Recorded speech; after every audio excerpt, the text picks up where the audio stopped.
கிடக்கும் தானியங்களை என் கால்களால் தேடுகிறேன். சிகப்பு கொண்டையும் எனக்குண்டு, என் தலைமேல் அது உண்டு. என் கதையை நீயும் படித்திடுவாய் நித்திரை செல்லும் முன்பு.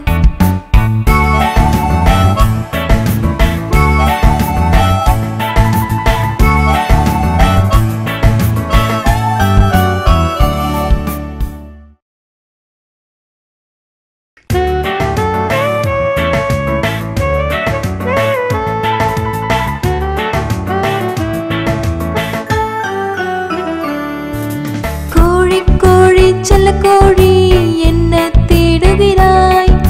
கீழே கிடக்கும் தானியங்களை என் கால்களால் தேடுகிறேன். சிகப்பு கொண்ட